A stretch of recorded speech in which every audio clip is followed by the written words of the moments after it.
ओम नमो भगवते वासुदेवाय नमः। नमस्कार, भक्ति भजन चैनल में आपका स्वागत है।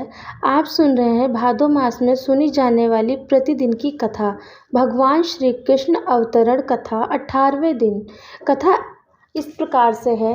एक बार जब श्री कृष्ण तथा बलराम यमुना के तट पर खेल रहे थे तो वत्सासुर नामक एक असुर बछड़े का रूप धारण करके दोनों भाइयों को मारने के उद्देश्य से आया।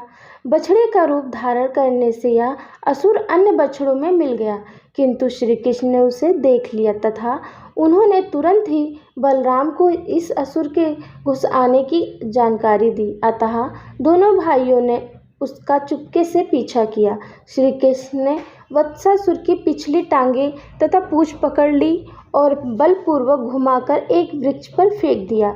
इससे असुर के प्राण निकल गए और वह पेड़ की चोटी से भूमि पर आ गिरा।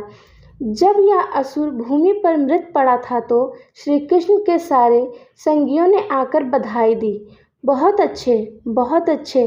और देवतागण परम प्रसन्न होकर आकाश से पुष्प वर्षा करने लगे। इस प्रकार संपूर्ण सृष्टि के पालक श्री कृष्ण तथा बलराम नित्य प्रातः बछड़ों की रखवाली करते और इस प्रकार वृंदावन में ग्वालों की भांति अपनी बाल लीलाओं का आनंद उठाते।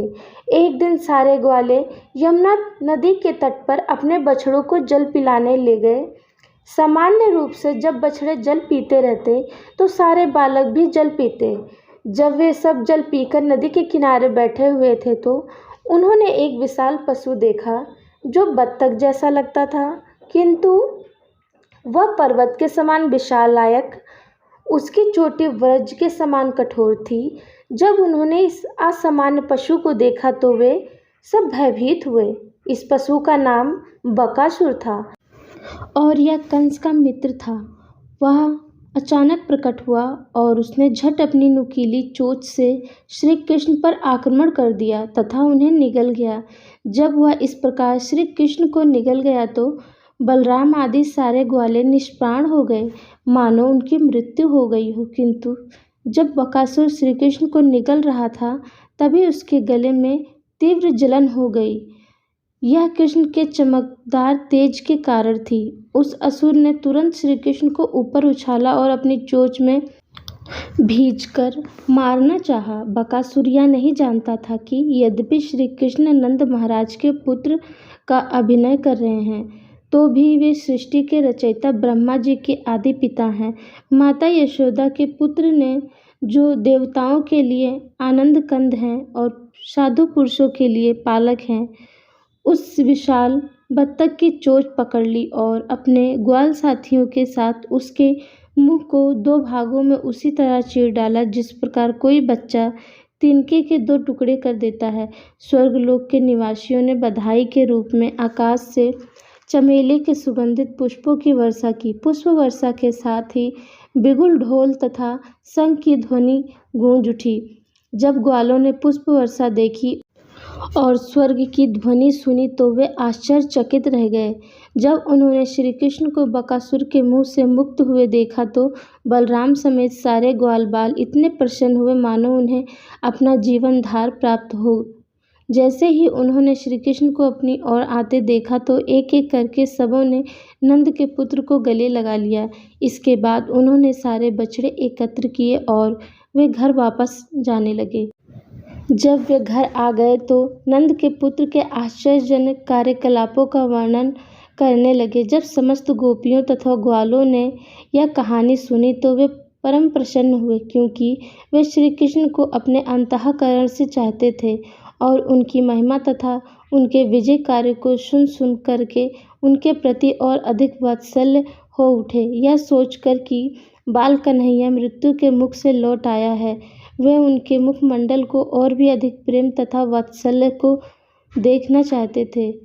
चिंताओं से पूर्ण थे, किंतु श्री कृष्ण की ओर से अपने मुख हटा नहीं पा रहे थे। गोपियाँ तथा गोप परस्पर बातें करने लगे कि कितने आश्चर्य की बात है कि बाल श्री कृष्ण पर कितनी बार कितने प्रकार के कितने असुरों ने आक्रमण किए तो भी वे सारे असुर ही मारे गए और श्री कृष्ण साक्षात बने आए। वे लगातार बातें करते रहे कि कितने कितने भयानक असुरों ने श्री कृष्ण को मारने के लिए न जाने कितनी बार आक्रमण किया, किंतु श्रीहरि की कृपा से उनका बाल बांका न हो पाया। उल्टे वे सब पतंग की भांति दीपक में जल मरे। इस प्रकार उन्हें गर्ग मुनि के वचन स्मरण हो आए, जिन्होंने अपने अपार वैदिक ज्ञान तथा ज्योतिष के आधार पर भविष्यवाणी की थी कि इस बालक पर अनेक असुरों का आक्रमण होगा। अब वे साक्षात देख रहे थे, उनका प्रत्येक शब्द सत्य सिद्ध हो रहा है। नंद महाराज समेत सारे वयोवृद्ध ग्वाले भगवान श्री कृष्ण तथा बलराम के आश्चर्यजनक कार्यों की चर्चा चलाते हैं और इन बातों में इतने तल्लीन हो जाते हैं कि उन्हें इस संसार के तीनों ताप भूल जाते हैं। यह कृष्ण भावनामृत का प्रभाव है। आज से 5000 वर्ष पूर्व नंद महाराज ने जो कुछ सुखोपभोग किया, उसे आज भी कृष्ण भावना भावित लोग भोग सकते हैं, यदि वे श्री कृष्ण तथा उनके सहयोगियों की दिव्य लीलाओं की केवल चर्चा चलाते रहे। इस प्रकार सागर पर सेतु बनने वाले भगवान रामचंद्र के बंदरों तथा समुद्र को लांघकर लंका जाने वाले हनुमान जी की लीलाओं का अनुकरण करते हुए बलराम तथा कृष्ण अपनी बाल लीलाओं का आनंद उठाते रहे।